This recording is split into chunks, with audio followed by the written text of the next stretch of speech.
کیا آپ نے کبھی سوچا کہ پاکستان پر کل کتنا قرضہ ہو چکا ہے؟ ابے یار، یہ سوچنا ہمارا کام تھوڑی ہے، مگر اس بات کے باوجود بھی کبھی نہ کبھی یہ خیال ضرور آ جاتا ہے آخر کار پاکستان پر کتنا قرضہ ہو چکا ہے اور اس قرضے کے حساب سے ہر پاکستانی کتنا مقروض ہے۔ 1982 میں پاکستان کا مجموعی قرضہ تقریباً 188 ارب روپے پر محیط تھا اور 2006 تک یہ قرضہ 4 کھرب روپے تک پہنچ جاتا ہے، جس کے بعد صرف 16 سالوں میں یعنی 2006 سے 2022 تک یہ قرضہ 44 کھرب روپے تک پہنچ جاتا ہے۔ 2008 میں پیپلز پارٹی اقتدار میں آتی ہے تو ملک پر 6 کھرب روپے کا قرضہ موجود ہوتا ہے۔ 2013 میں پیپلز پارٹی کی 5 سالہ حکومت ختم ہوتی ہے تو ملک کا قرضہ 14 کھرب روپے ہو جاتا ہے، یعنی پیپلز پارٹی کی حکومت ملک پر 8 کھرب روپے کا قرضہ چڑھا کر جاتی ہے۔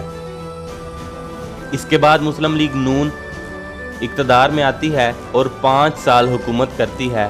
2018 میں حکومت ختم ہوتی ہے تو ملک پر قرضہ 25 کھرب روپے تک ہو جاتا ہے، یعنی نون لیگ کی حکومت ملک پر 11 کھرب روپے کا قرضہ چڑھا کر رخصت ہوتی ہے۔ اس کے بعد 2018 میں پی ٹی آئی اقتدار میں آتی ہے اور 2018 سے 2022 تک پی ٹی آئی نے تقریباً 4 سال حکومت کی ہے۔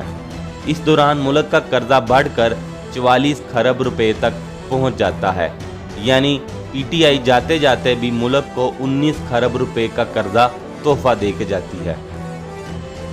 اب 44 کھرب روپے کے حساب سے ہم ہر پاکستانی تقریباً 2 لاکھ روپے کے مقروض ہیں، اور جو ملکی حالات ہو چکے ہیں، پی ٹی آئی کے بعد نون لیگ ابھی اقتدار میں موجود ہے تو یہ قرضہ 44 کھرب روپے تک محدود نہیں ہوگا بلکہ اس سے زیادہ ہی ہو چکا ہوگا۔ تو پاکستان میں جتنے لوگ موجود ہیں اس کے علاوہ بھی آنے والا ہر بچہ بھی تقریباً 2 لاکھ روپے کا مقروض ہوگا۔ اس بارے میں اپنی رائے کا اظہار ضرور کیجیے گا۔ بہت شکریہ۔